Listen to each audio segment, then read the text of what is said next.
শুভ সকাল আমার প্রিয় বন্ধুরা, আশা করছি তোমরা সবাই খুব ভালো আছো এবং যে যেখানে আছো অনেক সুস্থ আছো। আর তোমাদের ভালোবাসায় আমিও ভালো আছি। যাই হোক বন্ধুরা, বাঁকুড়া জেলার ছোট্ট একটি গ্রাম থেকে আমি পূজা আমার একটা নতুন ব্লগ ভিডিওতে তোমাদের সবাইকে অনেক অনেক ওয়েলকাম আর অনেক অনেক ভালোবাসা। ভিডিওটা প্রথম থেকে শেষ পর্যন্ত দেখার জন্য অনুরোধ রইল। আশা করছি আজকের ভিডিওটাও তোমাদের খুব ভালো লাগবে। এখন ঘড়িতে বাজে প্রায় 6:30 মতো। ঘুম থেকে উঠেছি 5:30টার সময়। তার আগে সকালে সমস্ত বাসি কাজকর্ম আমার সারা হয়ে গেছে। রান্নাঘরটা বাকি ছিল, এখন রান্নাঘরটা একটু লাতা দিয়ে দিচ্ছি। তারপরে রান্না বস করাতে হবে। বাড়িতে অনেক আত্মীয় স্বজন রয়েছে, কিছু একা হাতে নিজেকে করতে হবে, তাই একটু তাড়াতাড়ি করছি। জানো মা, শ্বশুর বাড়িতে এখন আমি সব কাজ করতে পারি। প্রচণ্ড গরমের মধ্যে রান্নাও করতে পারি। এখন আমি সব অসম্ভবকে সম্ভব করতে পারি। অনেক বড় হয়ে গেছি তো। বলো মা, আগে তুমি কোনো কাজের কথা বললে ছুটে অন্যদিকে পালাতাম কিংবা পড়তে বসে যেতাম। এখন সব কিছু করতে হয়, কেউ কিছু না বললেও করতে হয়। কোনো কষ্ট হয় না আর আমার। জানো মা, এটা সেই বাড়ি এখানে সারাদিন কাজ করার পরও দিন শেষে শুনি সারাদিন কি কি কাজ করি আমি। বাড়িতে অনেকজন আত্মীয় স্বজন আছে, তাই খুব তাড়াহুড়োর মধ্যে কাজগুলো করছি। এখন বাজে 7:30টার মতো।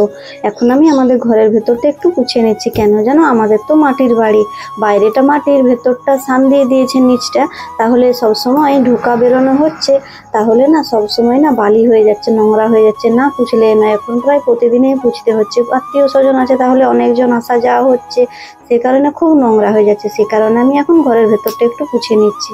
আমার মায়ের কথা কেন মনে পড়লো জানো, আজকে না আমার প্রচন্ড শরীর খারাপ লাগছে। বুকের ভিতরটা আর পিঠটা খুব যন্ত্রণা করছে, কিসের জন্য আমি বুঝতে পারছি না। সে কারণে এই কথাগুলো আমার মাকে বললাম।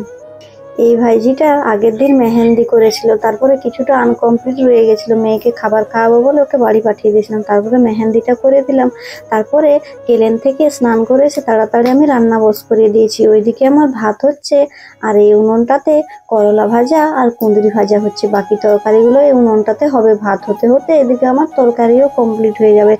অনেকজন আছে তো, তাহলে অতজনে রান্না বান্না করতে সময় লাগবে, সে কারণে এই পদ্ধতি করেছি। এই দেখো, যাদের কথা বলছিলাম তাদেরকে সবাইকে খেতে দিয়ে দিয়েছি। সবাই নয়, সরি, এখনো অনেকেই আছে। এখানে শুধু ছেলেদেরকে খেতে দেওয়া হয়েছে। এখানে ভাইয়েরা আছে, মেসা শ্বশুররা সবাই এখানে আছে। আমার বাপের বাড়ির থেকে এই বছর মেলাতে কেউই আসেনি। ভাইয়েরা সবাই খুব ভালো, মেসা শ্বশুররা, মাসি শাশুড়ি মারা সবাই খুব ভালো। দুদিন সবাই মিলে খুব আনন্দ মজা করেছিলাম। খাওয়া দাওয়াটা একটু তাড়াতাড়ি হয়ে গেছে। 12:30টার থেকে সবাইকে খেতে দিয়ে দিয়েছিলাম, কেননা পরে আবার কাজ আছে। এখন আমার একজন ইউটিউবার বন্ধু দেখা করতে এসেছিল, আমাদের গ্রামেই বাড়ি, তারাও ভিডিও বানায়। তো আমাদের দিকে এই মন্দিরে পুজো দিতে এসেছিল, তাই আমার সাথে একটু দেখা করতে এলো। আর আমাদের দোকানে কিছু জামা কাপড়ও কিনে নিয়ে গেল, খুব ভালো লাগলো।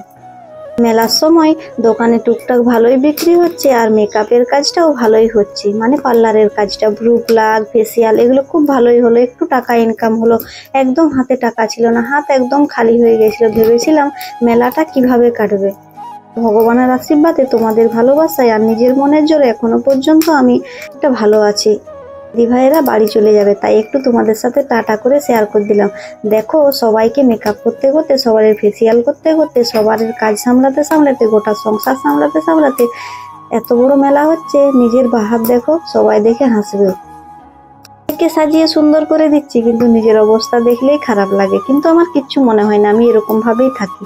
তো তারপরে খাওয়া দাওয়া সেরে নিয়ে রেডি হয়ে নিয়ে আমি আর এই যে ভাই ভিডিও বানাবো বলে একটু প্র্যাকটিস করে নিচ্ছিলাম।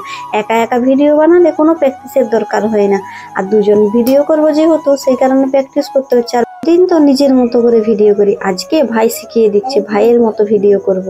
এর সাথে আমার ভিডিও কেমন লাগলো অবশ্যই তোমরা কমেন্টে জানিও। তাছাড়াও তোমরা কমেন্ট করো, তোমাদের কমেন্ট করলে আমার মনটা একদম ভরে যায়। সারাদিন এতটাই কাজের চাপ ছিল যে আর তেমন একটা ভিডিও তোলা সম্ভব হয়নি। এখন সন্ধে হয়ে গেছে, এখন আমি সন্ধে দেখিয়ে দিচ্ছি।